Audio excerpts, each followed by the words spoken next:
Salut mes amis, welcome to another episode on my channel. My name is Cindy, and if it's your first time stopping here, you are absolutely welcome. So today we'll be taking an exciting trip to the city of love, Paris. So get ready, buckle up, it's going to be an interesting journey. Let's get started.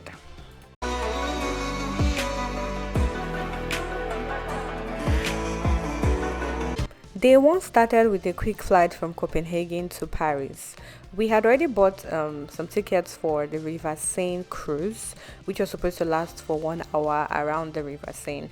As soon as we landed in Paris, we headed to our hotel room to get some rest before coming out in the evening. We were supposed to meet at a particular point by 6 p.m. And guys, this was just day one of being in Paris, but let me tell you, if you plan on going to Paris, please go with your spouse so they will not suffocate you. They do not allow the single people to breathe in Paris. PDA everywhere. So please go with your spouse so you will not be pressured.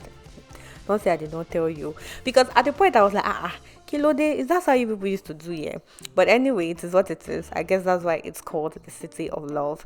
So we saw some of the landmarks. We saw the d'Orsay Museum and the Notre Dame Cathedral. We were told that it got burnt in 2019 and it was under reconstruction, but of course fire could not stop the shine of this beautiful building.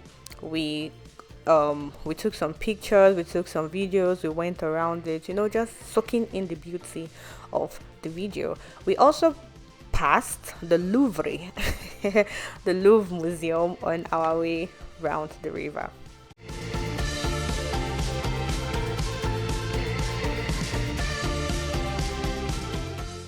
After the ride came to an end, we walked to the Eiffel Tower, and shout out to the Redditor that told us we had done some research before going to Paris, and we were told if you want to get the beauty of the Eiffel Tower, go at night. It's lit up at night compared to the day where it's just like bleh, So we took that advice and we went at night. Guys, it was beautiful. I am happy we went along with that advice. It was so beautiful to see.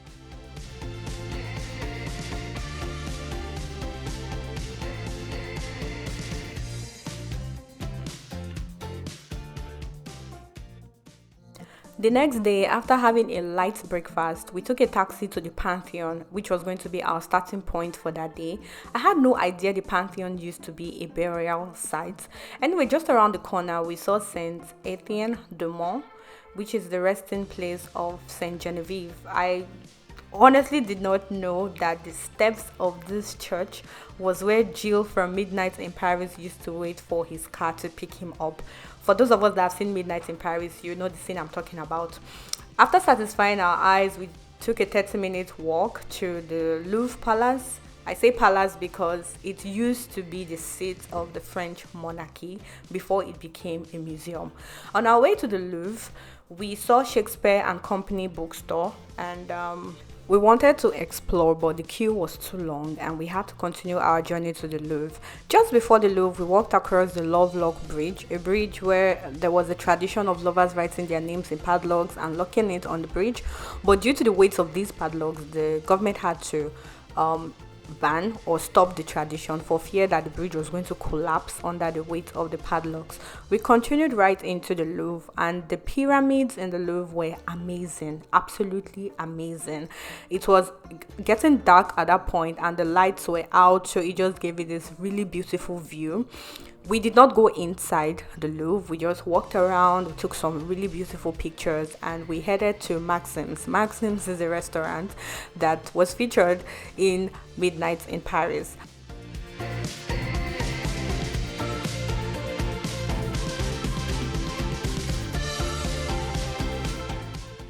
After a long day of exploration and walking, we decided to call it a day and we went back to our hotel room. Day 3 was for Disneyland. Like we headed down to Disneyland, which is located in a city just 40 minutes outside Paris city center. This is the only Disneyland in the whole of Europe, and I think it opened sometime in 1992.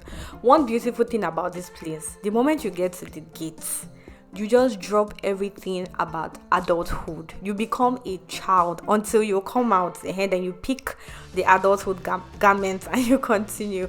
But I had so much fun here. There were a lot of rides for us to there are a lot of rides to embark on.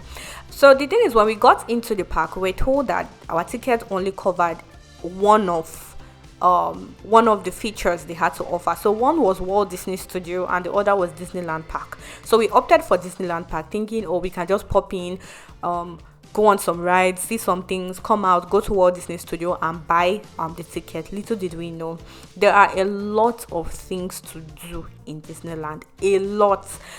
We had to skip some rides because of the queue. It was so long. How would somebody be standing on the queue for 2 hours? How long do I have in Disneyland that I'm using just 2 hours for one ride? So we had to skip some of the queues, but we could not skip Pirates of the Caribbean. We found our way to the Pirates of the Caribbean section. We joined the queue and it was an absolutely fantastic ride. We enjoyed every bit of it. We saw Jack Sparrow, my apologies, Captain Jack Sparrow. We also went through the labyrinth of Alice in the Wonderland, her labyrinth. We went through it. We got into this creepy house, the Phantom of the Manor. I don't even know if that's a movie. I haven't seen it, but it was a creepy and fun ride. I also enjoyed that one. We saw the Molly Brown boat. Yeah, Molly Brown boat. And towards evening, we were treated to this beautiful Disneyland Star Parade. We saw the Disney princesses, Snow White, Mulan, Rapunzel, Sleeping Beauty, Belle, and the Frozen princesses, Elsa, Anna. It was, you guys should have seen me. I was jumping. I was jumping and screaming. I was shouting, Elsa, Elsa. Hey, my God, Agbaya like me. But it was fun. It was so much fun. After going on different rides, we decided it was time to go. Before we left, we visited the gift shop for some window shopping and then we headed out to Arc de Triomphe.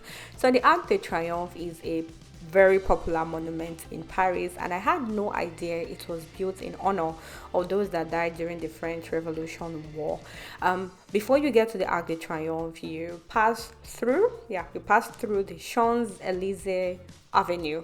The Champs-Élysées Avenue is a high-end avenue. You know, we could see the really expensive brands like Dior, Saint Laurent Saint Laurent and some other very expensive brands there. So it's a high-end area in Paris, and we went there. We took some pictures. We went to a Chinese restaurant to have dinner. We tried searching for some Nigerian restaurants, but they were so far away, or the ones we found were closing very soon. So we just went to a Chinese restaurant, we got dinner, and we headed back to our hotel room. And there you have it. After 3 days, it was time for us to head back home. It was a fun trip, but I do not know if I would like to visit Paris again. So guys, let me know what you think about this video. Please drop your thoughts in the comment section below. Also, do not forget to like this video, please. It's going to help me a lot. Also, subscribe to my channel and turn on the notification bell so you're notified when I drop a new content. Until the next video, au revoir.